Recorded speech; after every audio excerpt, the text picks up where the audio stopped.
Cette vidéo comporte tous les commentaires d'études sur les versets disponibles dans la Bible d'études Esprit et Vie, dans Luc chapitre 12. Verset 1. L'hypocrisie. Jésus condamne l'hypocrisie des pharisiens et avertit ses disciples de veiller à ce que ce péché ne s'immisce pas dans leur vie et dans leur ministère.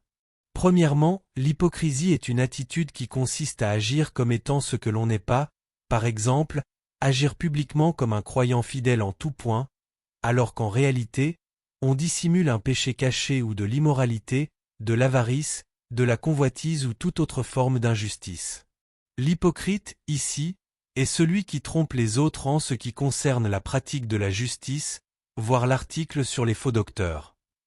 Deuxièmement, parce que l'hypocrisie sous-entend le fait de vivre dans le mensonge, elle fait de la personne un collaborateur et un allié de Satan, le père du mensonge, Jean 8 verset 44.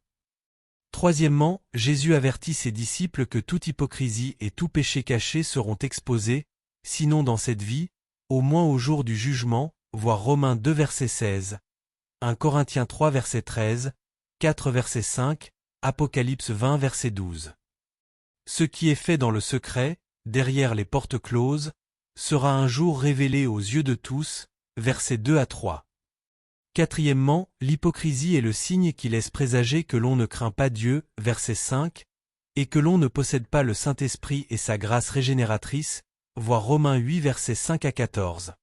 1 Corinthiens 6 versets 9 à 10, Galates 5 versets 19 à 21, Éphésiens 5 verset 5. En demeurant dans cette condition, on ne peut pas échapper au châtiment de la géhenne, Matthieu 23 verset 33. Verset 5. Craignez celui qui. Les disciples de Jésus doivent vivre dans la crainte de la majesté de la sainteté et de la manifestation de la colère de Dieu contre le péché, voir Ésaïe 6 versets 1 à 5. Verset 8. Quiconque me confessera devant les hommes. Voir Matthieu 10 verset 32, note. Verset 9. Celui qui me reniera. Renier Christ, c'est, premièrement, ne pas reconnaître devant les impies que l'on est disciple de Jésus et, deuxièmement, refuser de prendre position pour l'Évangile et les principes de justice de Christ face aux valeurs non chrétiennes de la société. Verset 10. Celui qui blasphémera contre le Saint-Esprit. Voir Matthieu 12 verset 31, note. Verset 15. Gardez-vous de l'avarice. Faire de l'acquisition d'un gain terrestre ou des richesses le but de sa vie constitue une erreur fatale qui conduit à une perte éternelle, versets 20 à 21. Premièrement, le terme grec traduit par avarice, pléonexia, désigne en réalité la soif d'avoir toujours plus. Deuxièmement, la convoitise n'a rien à voir avec le fait de pourvoir à ses propres besoins et à ceux de sa famille, voir Proverbes 6 verset 6. Tout en cherchant à satisfaire nos besoins, nous devons être riches pour Dieu en cherchant d'abord son royaume et sa justice, verset 31, voir Matthieu 6 verset 33, note. Troisièmement, chacun d'entre nous doit prêter attention à l'avertissement de Jésus et examiner si, dans son cœur, demeure l'égoïsme et l'avidité. Pour plus d'informations à ce sujet, voir l'article intitulé Richesse et pauvreté. Verset 22. Ne vous inquiétez pas pour votre vie. Voir Matthieu 6 verset 25, note. Verset 24. Combien ne valez-vous pas plus? Voir Matthieu 6 verset 25, verset 30, note. Verset 31. Cherchez le royaume de Dieu. Voir Matthieu 6 verset 33, note. Verset 33. Vendez ce que vous possédez. Voir Matthieu 19 verset 21, note. 1 Corinthiens 16 verset 2, 2 Corinthiens 8 verset 1 à 5 pour comprendre le sens des paroles de Jésus dans ce passage. Verset 34. Votre trésor, votre cœur. Le cœur d'une personne, c'est-à-dire ses sentiments, ses pensées, ses désirs, ses valeurs, sa volonté, ses décisions. Voir l'article sur le cœur, est attiré par les choses qui lui apparaissent les plus importantes. Premièrement, si vous considérez les choses terrestres comme votre trésor, c'est que votre cœur est l'esclave de ces choses. Deuxièmement, si ce sont le royaume de Dieu, les choses célestes, sa parole, sa présence, sa sainteté et votre relation avec lui qui constitue votre trésor, votre cœur sera alors attiré par les choses de son royaume et votre vie sera dirigée vers le ciel, dans l'attente du retour de votre Seigneur, versets 35 à 40. Versets 35 à 40. Que vos reins soient sains.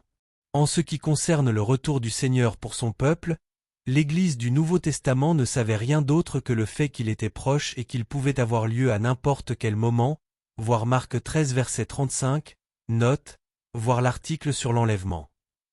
Chaque croyant était appelé à être spirituellement prêt en tout temps et à attendre le retour du Seigneur. Cette norme néo-testamentaire s'impose à tous les vrais croyants en Christ. Premièrement, les croyants doivent être si étroitement attachés au Seigneur comme à leur plus précieux trésor, verset 34, que leur espérance et leur aspiration doivent être centrées sur son retour, versets 35 à 37. Deuxièmement, les croyants doivent être habillés et prêts, attendant le moment indéterminé du retour de Christ, versets 38 et verset 40, note. Troisièmement, le retour de Christ est imminent, ce qui signifie qu'il peut revenir à tout moment, verset 38. Le croyant doit attendre Christ, et non une complexité d'événements qui peuvent commencer à tout moment, voir Matthieu 24 verset 42 et verset 44, note, Jean 14 verset 3, note, 1 Corinthiens 15 verset 51, note. Verset 36. Attendent que leur maître revienne. Voir Matthieu 25 verset 1 et verset 4, note. Verset 38. Heureux ses serviteurs.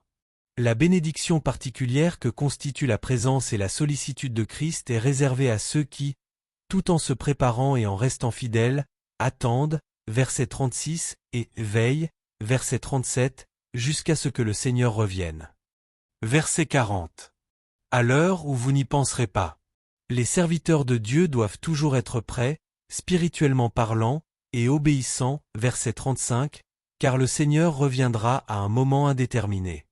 On trouve d'autres passages qui insistent sur cette même vérité dans Matthieu 24 verset 36, versets 42 à 44, Luc 21 verset 34, 1 Thessaloniciens 5 versets 2 à 4. Versets 42 à 48. Les serviteurs fidèles et les serviteurs infidèles. Jésus se sert de cette parabole pour illustrer les deux styles de vie possibles pour tous les disciples sachant qu'il est sur le point de s'absenter mais qu'il a promis de revenir un jour. Premièrement, ils peuvent être fidèles et obéissants, veillant en permanence et se préparant spirituellement au retour du Seigneur qui peut avoir lieu à tout moment. Dans ce cas, ils recevront la bénédiction de leur maître, voir verset 35, note, Marc 13 verset 35, note, Jean 14 verset 3, note. Deuxièmement, ils peuvent se laisser aller à l'insouciance et raisonner comme le monde, croire que le Seigneur va retarder son retour, cesser de résister au péché et s'éloigner du sentier de la fidélité. Ils hériteront ainsi la condamnation prononcée par le Seigneur, ainsi que la honte et la ruine éternelle, lors de son retour, versets 45 à 46, voir Matthieu 24 verset 44, note, Jean 5 verset 24, note, 15 verset 6, note. Verset 45. Mon maître tarde à venir. Le fait de nier que Christ puisse revenir à tout moment pour juger les disciples insouciants et indifférents ôte toute l'autorité à l'exhortation de Christ de persévérer dans la foi, surtout lorsqu'on considère que son retour aura lieu de manière inattendue, verset 35, versets 37 à 38 et verset 40. C'est précisément parce qu'il n'y aura pas d'autre occasion de se repentir lorsqu'il reviendra que son retour revêt un aspect aussi dangereux pour les croyants rétrogrades. En d'autres termes, le retour de Christ sera synonyme de mort. Il présente un caractère de finalité et peut arriver à tout moment, voir Matthieu 24 verset 42 et verset 44, note, Marc 13 verset 35, note, 2 Thessaloniciens 2 verset 11, note. Versets 47 à 48. Battu de peu de coups. Tout comme il y aura des degrés de récompense au ciel, 1 Corinthiens 15 versets 41 à 42, il y aura également des degrés de châtiment en enfer. Ceux qui seront perdus pour l'éternité endureront des degrés différents de châtiment suivant les privilèges et la responsabilité qu'ils auront assumés sur terre, voir Matthieu 23 verset 14, Hébreux 10 verset 29. Verset 51. Pensez-vous que je sois venu apporter la division? Voir Matthieu 10 verset 34, note.